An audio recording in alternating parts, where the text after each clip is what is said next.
France Vijay ఆత్మహత్య తీవ్ర కోపంలో ఫ్యాన్స్. ఈ విషయాలను తెలియాలంటే గనక వీడియో మీరు కంప్లీట్‌గా చూడండి. అప్పుడే మీకు కంప్లీట్ ఇన్ఫర్మేషన్ ఏంటో అర్థమవుతుంది.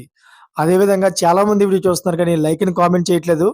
దిస్ ఈజ్ లైక్ అని కామెంట్ చేయండి. లైక్ అని కామెంట్ చేయడం వల్ల ఈ ఇన్ఫర్మేషన్ మనం చాలా మందికి తెలియజేసే వాళ్ళం అవుతాం. అదేవిధంగా విజయ్ ఆత్మహత్య అనే విషయాలు మనం పూర్తిగా తెలుసుకుందాం. అసలు ఈ విజయ్ ఆత్మహత్య అనేది ఎలా బయటపడింది అనే విషయాలు మనం పూర్తిగా ఈ వీడియోలో తెలుసుకుందాం. ఇంక లేట్ చేయకుండా వీడియో యొక్క పూర్తి వివరాలు తెలుసుకుందాం.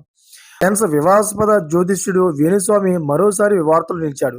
సినీ స్టార్స్ ప్రభాస్, విజయ్ దేవరకొండ, సమంతలలో ఒకరు ఆత్మహత్య చేసుకునే అవకాశం ఉంది అంటూ వేణుస్వామి మాట్లాడిన ఆడియో ఒకటి లీక్ అయింది.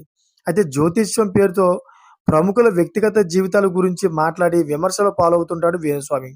గతంలో ఎందరో సినీ, రాజకీయ ప్రముఖులను టార్గెట్ చేశాడు. ముఖ్యంగా నాగ చైతన్య, శోభిత ఎక్కువ కాలం కలిసి ఉండరని, విడాకులు తీసుకుంటారని వేణుస్వామి జ్యోతిష్యం చెప్పడం తీవ్ర వివాదాస్పదమైంది.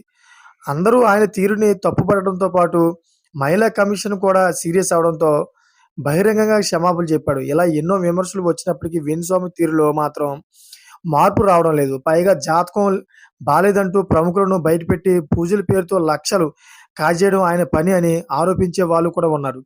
ఇలా వివాదాలతో సహవాసం చేసే వేణుస్వామి తాజాగా మరో వివాదంలో చిక్కున్నాడు. ప్రభాస్, విజయ్, సమంత గురించి వేణుస్వామి మాట్లాడుతున్న ఆడియో లీక్ అయింది.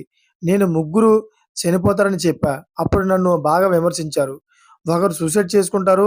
ఒక హీరోయిన్ చనిపోతారని చెప్పా. నేను చెప్పింది విజయ్ దేవరకొండ, ప్రభాస్, సమంత ముగ్గురిలో ఎవరో ఒకరు సూసైడ్ చేసుకుంటారు. నా లెక్క ప్రకారం విజయ్ చేసుకుంటాడు. ప్రభాస్‌కి హెల్త్ ప్రాబ్లమ్స్ ఉన్నాయి అని ఆడియో క్లిప్‌లో వేణుస్వామి కామెంట్ చేసినట్టుగా ఉంది. ప్రస్తుతం ఈ ఆడియో సోషల్ మీడియాలో వైరల్ అవుతుంది. నెటిజన్లు వేణుస్వామిపై తీవ్ర స్థాయిలో విరుచుకుపడుతున్నారు. Thanks for watching friends.